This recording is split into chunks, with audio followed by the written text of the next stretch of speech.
আজ আমরা এমন এক অবিশ্বাস্য আর রোমাঞ্চকর সত্যি গল্প শুনব যেটা শুনলে গায়ে কাঁটা দেবে। এটা শুধু একটা গল্প নয়, এটা সাহস, বীরত্ব আর এমন এক গোপন অভিযানের কাহিনী যা ভারতের ইতিহাসকেই কিন্তু একটা নতুন দিকে ঘুরিয়ে দিয়েছিল। আচ্ছা, কখনো কি এমন হয়েছে যে খুব বড় একটা গোপন কথা রাখার দায়িত্ব এসে পড়েছে? এমন একটা কথা যেটা ফাঁস হয়ে গেলে সবকিছু ওলটপালট হয়ে যেতে পারে? আমাদের আজকের গল্পের একেবারে কেন্দ্রবিন্দুতে কিন্তু রয়েছে ঠিক এই রকমই একটা ব্যাপার, গোপনীয়তা আর বিশাল এক দায়িত্ববোধ। আর এই দায়িত্বটা এসে পড়েছিল এক তরুণের কাঁধে, যা ছিল তার জীবনের সবচেয়ে বড় পরীক্ষা। তো এই গল্পের মূল চরিত্র দুজন। একজন হলেন সুভাষচন্দ্র বসু, নামটা তো আমরা সবাই জানি, তাই না? ভারতের এক মহান বীর, কিন্তু সেই সময়ে তিনি নিজের বাড়িতেই ব্রিটিশ পুলিশের কড়া পাহারায় প্রায় বন্দী। আর অন্যজন, সে হল তারই ভাইপো শিশির, খুব সাধারণ এক তরুণ, যার জীবনে হঠাৎ করেই এমন এক ঐতিহাসিক দায়িত্ব এসে পড়ে যা সে কোনোদিন কল্পনাও করতে পারেনি। তাহলে চলুন প্রথমে একটু দেখে নিই ঠিক কি ঘটছিল তখন। ভাবুন তো একবার, কলকাতার এলগিন রোডের সুভাষচন্দ্রের বাড়িটা, দিন-রাত ২৪ ঘণ্টা পুলিশের নজরে। সাদা পোশাকের গোয়েন্দারা বাড়ির আশেপাশে ঘুরঘুর করছে। মানে একটা ছোট্ট ভুল আর পুরো পরিকল্পনাটাই শেষ। তো শিশিরের ওপর দায়িত্বটা ঠিক কী ছিল? মিশনটা ছিল একটাই, তার কাকা সুভাষচন্দ্র বসুকে ব্রিটিশ পুলিশের সেই কড়া পাহারাকে ফাঁকি দিয়ে সবার চোখের সামনে থেকে বের করে নিয়ে যাওয়া। আর এটা কিন্তু শুধু একটা পারিবারিক কাজ ছিল না, এটা ছিল দেশের স্বাধীনতার জন্য বিশাল একটা পদক্ষেপ। কারণ সুভাষচন্দ্র জানতেন, দেশের বাইরে যেতে পারলেই তিনি ভারতের মুক্তির জন্য আরও বড় একটা লড়াই শুরু করতে পারবেন। এখানে আমরা গল্পের প্রথম একটা ইন্টারেস্টিং শব্দ পাচ্ছি, স্তিমিত। স্তিমিত উত্তেজনা মানে কি? মানেটা হলো ভেতরে ভেতরে অসম্ভব উত্তেজনা হচ্ছে, খুব আনন্দ হচ্ছে, কিন্তু বাইরে সেটা একদমই দেখানো যাবে না। ব্যাপারটা ঠিক এরকম। ধরুন, বন্ধুর জন্মদিনে একটা সারপ্রাইজ পার্টির প্ল্যান করা হচ্ছে। মনে তো বিশাল ফুর্তি, কিন্তু বন্ধুর সামনে মুখটা একদম শান্ত রাখতে হচ্ছে, তাই না? শিশিরের মনের অবস্থাও ছিল ঠিক সেই রকম। মিশন তো বোঝা গেল, কিন্তু এই প্রায় অসম্ভব কাজটা তারা কিভাবে সফল করবে? চলুন এবার দেখা যাক তাদের সেই অসাধারণ পরিকল্পনাটা কি ছিল। এখানেই কিন্তু তাদের বুদ্ধি আর সাহসের আসল পরীক্ষা শুরু হয়। পুলিশের চোখে ধুলো দেওয়া তো আর সহজ কথা নয়, তাই না? এর জন্য তার একটা দারুণ গল্প ফাঁদল। সবাইকে বলা হলো যে সুভাষচন্দ্র খুব অসুস্থ, বিছানা থেকে উঠতে পারছেন না, আর ভাইপো শিশির মাঝে মাঝে আসে তার কাকাকে দেখাশোনা করতে আর একটু রেডিও চালিয়ে দিতে। বাহ, কি দারুণ অজুহাত, তাই না? এই সুযোগেই কিন্তু কাকা ভাইপো মিলে পালানোর আসল প্ল্যানটা কষত। এখানে আরেকটা শব্দ, সম্প্রচার, মানে রেডিওতে যে খবর বা অনুষ্ঠান হয় সেটাই। আচ্ছা ভাবুন তো, সেই সময় তো আর ইন্টারনেট, টিভি, মোবাইল কিছুই ছিল না। তাহলে বাইরের দুনিয়ার খবর পাওয়ার উপায় কি? একমাত্র উপায় ছিল রেডিও। সুভাষ আর শিশির লুকিয়ে লুকিয়ে বিদেশি রেডিও সম্প্রচার শুনত, যাতে তারা জানতে পারে দ্বিতীয় বিশ্বযুদ্ধে কি হচ্ছে, আর সেই খবর অনুযায়ী তাদের পালানোর প্ল্যানটা তৈরি হচ্ছিল। আর ৩ নম্বর শব্দটা হল ধরন। ধরন মানে আর কিছুই না, কোনো একটা কাজ করার স্টাইল বা পদ্ধতি। তাদের পুরো প্ল্যানটার মূল কথাই ছিল এটা, সবকিছু করতে হবে সবচেয়ে স্বাভাবিক ধরনে।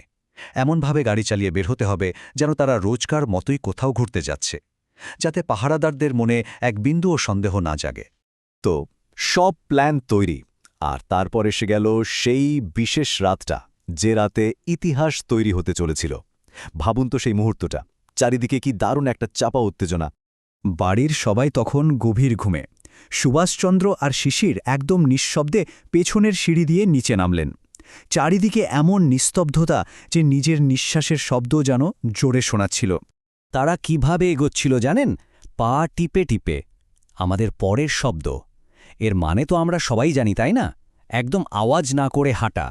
তাদের প্রত্যেকটা পা ফেলা ছিল ভীষণ সাবধানে, কারণ একটা পাতার মর্মর শব্দ কিন্তু পুরো মিশনটা নষ্ট করে দিতে পারত। এরপর শিশির গাড়ির ইঞ্জিন চালু করল।